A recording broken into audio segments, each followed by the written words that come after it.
Hello, welcome to JV Trending News. I hope you have a lovely day wherever you're watching me. We'll be going straight to the newspapers reviews. We have about 6 today to look at. FG to unlock $150 billion dormant land capital to boost economy.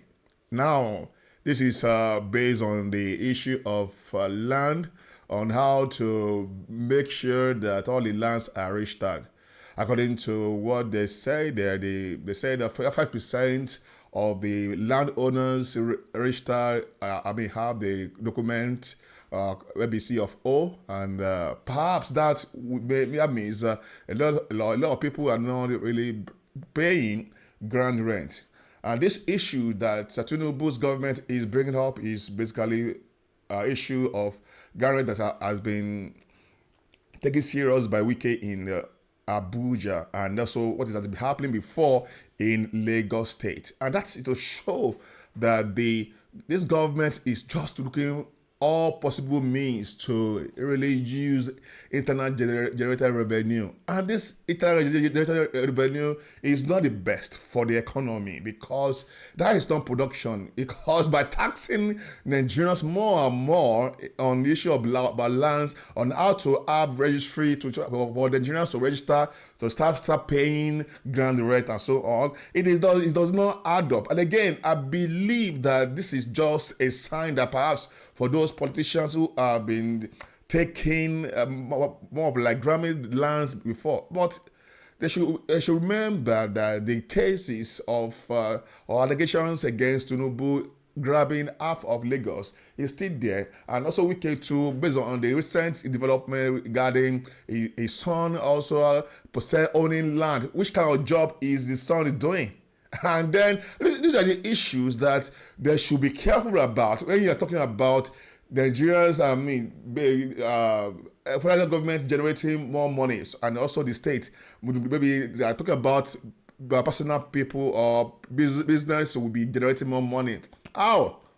It doesn't add up like that way. The best thing is for the government to ensure that those who are stealing our crude oil and other loopholes in customs, in other places, should be checkmated. And also the squandering of Nigeria resources should be watched out for. So let's quickly look at the next news headline. Super Falcons players haven't received promise $100,000, Ajibade reveals. Now, this is somehow sad development from this the captain Ajibade, who shared a story about how she used to stay in the compound where about other people live, and where she has done wash toilets, people's toilets to survive. And again, she also talked about how she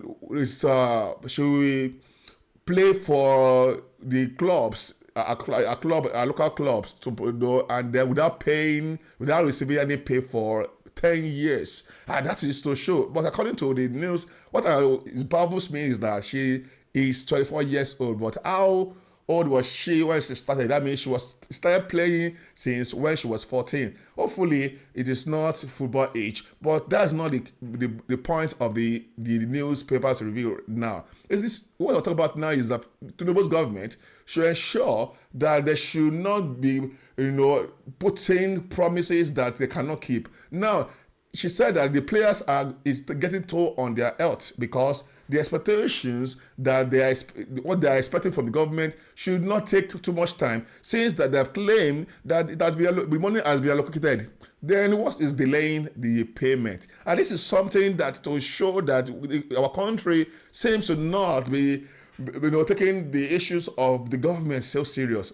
150 something million each as a reward, as a promise, is not a must. If you don't have the money, there's no point as a government, as a federal government of the Federal Republic of Nigeria.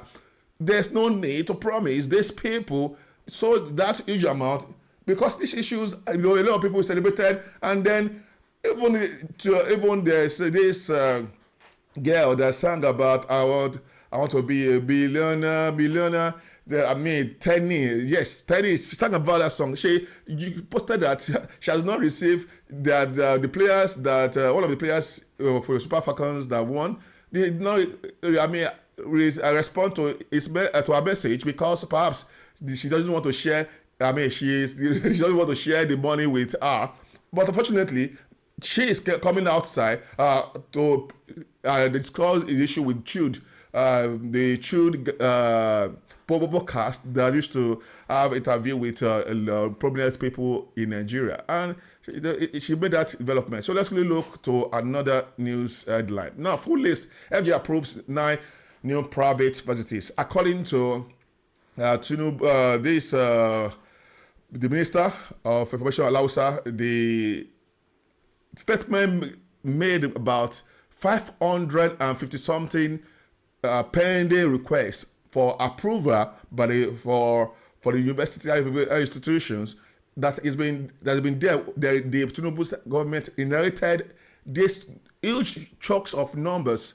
A very bunch of numbers about university approval. They're looking for approval, and out of them they streamline it to 79, and after the 79, that based on they have the stricter requirements for the approval, and this has been the issue now.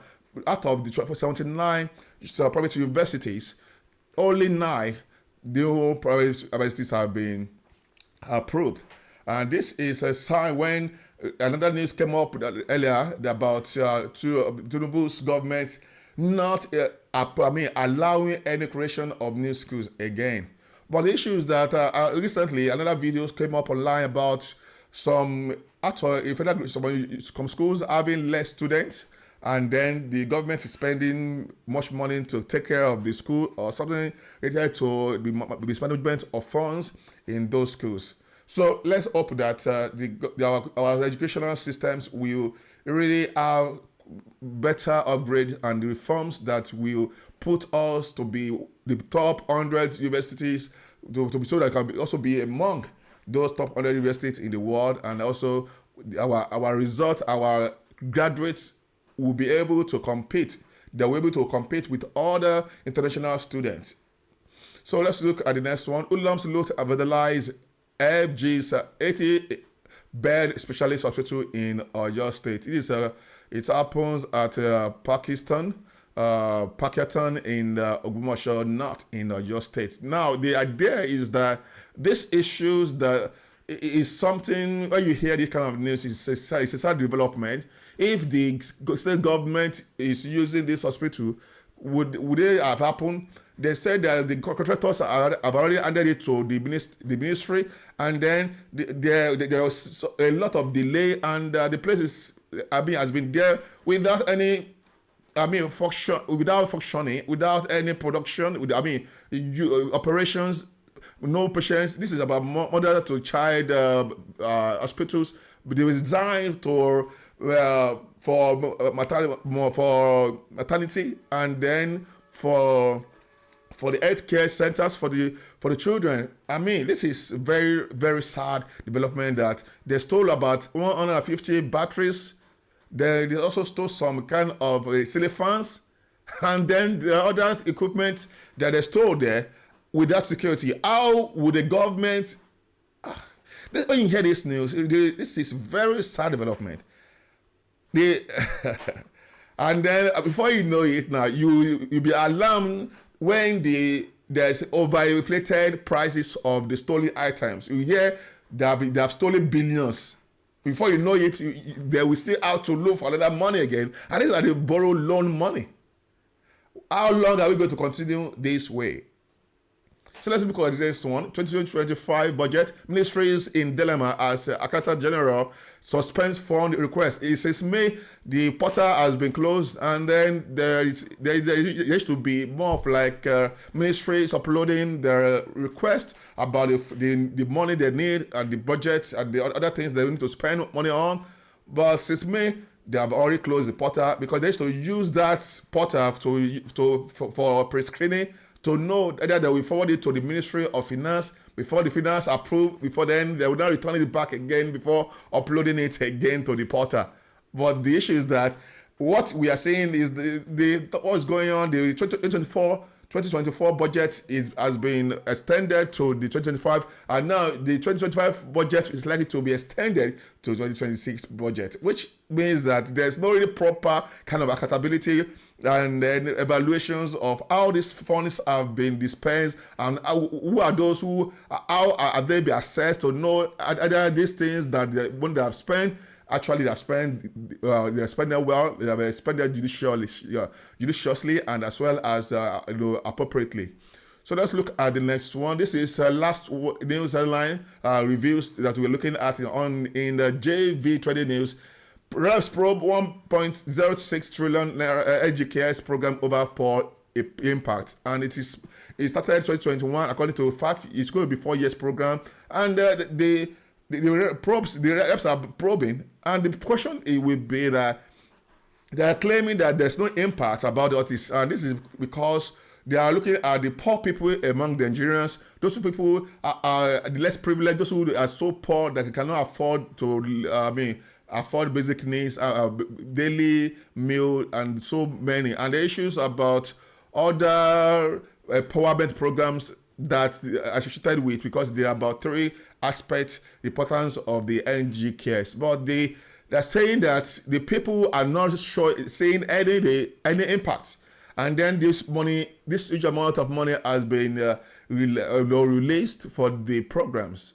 And this is something that reps should not be probing, because reps, I think they have their hands in this kind of program, because how would they be releasing more funds when there's no proper checkups or cross-checking of the project, of all the programs, how the programs have been done? And it's the case in 2020 during the lockdown that we have seen a lot of people who, a lot of pupils who are accused that they have been enjoying, enjoying the school feeding programs, which no pupil was in school, and at the end of the day, nothing we heard. This is how far I can go today.